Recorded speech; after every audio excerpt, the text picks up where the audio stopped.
হলো দেশে লাখ লাখ দেওয়ানি মোকদ্দমার বেশিরভাগই জমি নিয়ে, ফৌজদারি মামলাও উল্লেখযোগ্য অংশের মূলে এই জমি। এসব মামলা মোকদ্দমা নিষ্পত্তিতে কেটে যায় বছরের পর বছর, খরচ হয় বিপুল অর্থ, অপচয় হয় বহু সময়, শ্রম ও মেধা। শেষে এমনও দেখা যায় জমির মূল্যের চেয়ে বেশি অর্থ খরচ হয়ে গেছে মামলা মোকদ্দমার পেছনেই। এসব বিবেচনায় জমি সংক্রান্ত বিরোধ আদালতের বাইরে নিষ্পত্তির গুরুত্ব অপরিসীম। বিকল্প বিরোধ নিষ্পত্তির জন্য 2001 সালে সালিস আইন প্রণীত হয়। পরবর্তী সময়ে দেওয়ানি কার্যবিধি সংশোধন করে 89 এ ও 89 বি ধারা যুক্ত করা হয় বিকল্প বিরোধ নিষ্পত্তির জন্যই। বর্তমানে যে কোনো দেওয়ানি মোকদ্দমার একটি গুরুত্বপূর্ণ ধাপ হলো এরিয়ার বা বিকল্প বিরোধ নিষ্পত্তির। এজন্য আদালত পক্ষদের মেডিয়েশনের বা মধ্যস্থতার জন্য সময় দেন। মধ্যস্থতায় সমাধান না হলেই বরং ইস্যু গঠন করে বিচার শুরু হয়। অর্থঋণ আদালত আইন 2003-এর 22 ধারায় মেডিয়েশন বাধ্যতামূলক করা হয়েছে। এমনকি জারি মামলা পর্যায়ে বিকল্প বিরোধ নিষ্পত্তির জন্য এই আইনের 37 ধারা সংযুক্ত করা হয়েছে। এখন শুধু দরকার মানুষের সদিচ্ছা এবং আইনজীবী বা সমাজ মাতব্বর শ্রেণীর লোকজনের সৎ পরামর্শ। একজন মানুষ আদালতে যাওয়ার আগে সাধারণত আইনজীবীর পরামর্শ নেন। তাই আইনজীবী যদি মামলার মেরিট সম্পর্কে যথাযথ পরামর্শ দেন, তাহলে অনেক মামলাই হয়তো আদালত পর্যন্ত গড়ায় না। এক্ষেত্রে বিরোধ নিষ্পত্তি হয়ে যেতে পারে মামলা ছাড়াই।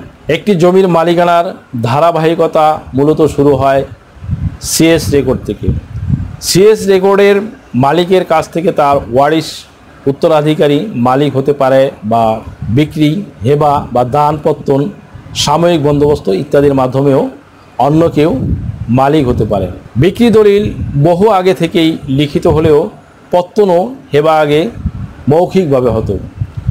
এ অবস্থায় যদি এসএ ও আরএস রেকর্ডে মৌখিক পত্তন বা হেবা গ্রহীতার নাম রেকর্ড হয়, তবে সাধারণত ধরে নেওয়া হয় যে তার মালিকানা সঠিক, যদি না সিএস রেকর্ডীয় মালিকের ওয়ারিশেরা ভিন্ন কোনো দলিল দেখাতে পারেন।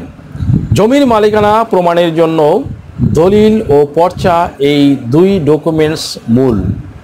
দলিল একা প্রাধান্য পায়। এই ল্যান্ড ক্রাইম অ্যাক্টটা যদি আমাদের ইনশাআল্লাহ আমরা পাস করে নিতে পারি, আপনি দেখবেন যে জমির এই ঝামেলা অনেক কমে যাবে। তখন সত্য দলিল যার জায়গাটা, তখন সত্য সৌহার্দ। আমি 15 বছর ধরে জমির মালিক, আমি কেন আমি তোমাকে মাত্র পাওয়া ব্রিটিশদের আইন, এটা এই ব্রিটিশের রিফর্ম করতে হবে।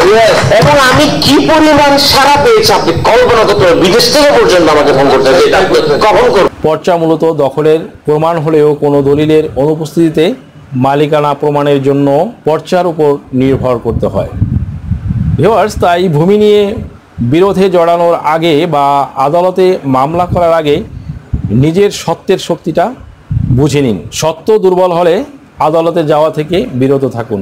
যদিও আপনি অর্থ ব্যয় করেই জমিটি কিনেছেন, তাই জমি কেনার সময়ে আপনাকে এ বিষয়ে সচেতন হওয়া উচিত। যিনি জমি বিক্রি করছেন তার নামে সর্বশেষ রেকর্ড বা নামজারি আছে কিনা, তিনি খাজনা দেন কিনা, অন্তত এসএ রেকর্ড পর্যন্ত মালিকানার ধারাবাহিকতা ঠিক আছে কিনা জেনে নিন। জমিতে আপনার দখল থাকলেও সেটি অন্যায় দখল হলে তা ছেড়ে দিতে দ্বিধা করা উচিত নয়।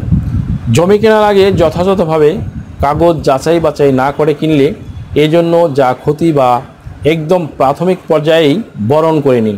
দীর্ঘদিন আদালতে ঘুরে খরচ করে জমিটা যদি নাই পান, তবে ক্ষতি, কিন্তু এই ক্ষতি না করে আপনি আগে থেকেই সব কিছু যাচাই বাছাই করে নিন, যাতে ক্ষতির পরিমাণটা দ্বিগুণ না হয়।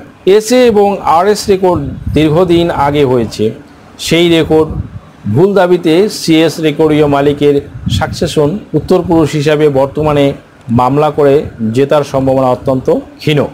তাই এরকম দুর্বল সত্য নিয়ে আদালতে না যাওয়াই ভালো। তবে এসবের যে কোনো একটি রেকর্ড ভুল হলে তার প্রতিকার চাওয়া অবশ্যই উচিত। সর্বোপরি তামাদি আইনের যথাযথ প্রয়োগও আদালতে মামলার পরিমাণ কমাতে পারে। 1960 সালের রেকর্ড ভুল দাবি করে 2023 সালে মোকদ্দমা চলতে দেওয়া তামাদি আইনের উদ্দেশ্যই ব্যাহত করে। আসুন জেনে নেওয়া যাক বিকল্প বিরোধ নিষ্পত্তি কিভাবে হতে পারে? ইউনিয়ন পরিষদে চেয়ারম্যানের নেতৃত্বে গ্রাম আদালতে বা গ্রাম্য সালিসের মাধ্যমে এর নিষ্পত্তি হতে পারে, তবে রোয়েদাদ বিরোধের বিষয়বস্তুর উপর সালিসি ট্রাইব্যুনালের দেওয়ার সিদ্ধান্ত অবশ্যই লিখিতভাবে হতে হবে। আর সালিসদের নিয়োগের ক্ষেত্রে অবশ্যই পক্ষদের সম্মতি থাকতে হবে। আইনজীবীর মাধ্যমে পক্ষদের নোটিশ দিয়েও সালিসি পরিষদ গঠন করে পক্ষগুলোর মতামতের ভিত্তিতে নিয়োগকৃত সালিসটাও বিরোধ নিষ্পত্তি করতে পারেন। প্রতিটি জেলায় রয়েছে লিগ্যাল এইড অফিস, যেখানে একজন সহকারী জজ দায়িত্ব পালন করেন। তার মাধ্যমে সালিসি পরিষদ গঠন করেও বিরোধ নিষ্পত্তি হতে পারে। মামলায় না গিয়েও তাহলে জমির বিরোধ নিষ্পত্তি করা যায়। ভিউয়ার্স, আশা করি ভিডিওটি থেকে সামান্যতম হলেও উপকৃত হয়েছেন। যদিও ভিডিওটি ভালো লাগে তাহলে রিকোয়েস্ট করব চ্যানেলটি লাইক, শেয়ার, কমেন্টস এবং সাবস্ক্রাইব করে পাশে থাকা বেল আইকনটি প্রেস করে দিন, যাতে পরবর্তী ভিডিওর নোটিফিকেশনটি খুব সহজেই পেয়ে যান। সো আজকের মতো এখানেই শেষ করছি। দেখা হবে অন্য কোনো দিন, অন্য কোনো ভিডিওতে, অন্য কোনো আইনি কন্টেন্ট নিয়ে। সেই পর্যন্ত সকলে ভালো থাকুন, সুস্থ থাকুন, নিরাপদে থাকুন। আবারও সবাইকে ধন্যবাদ জানিয়ে এখানেই শেষ করছি। আল্লাহ হাফেজ।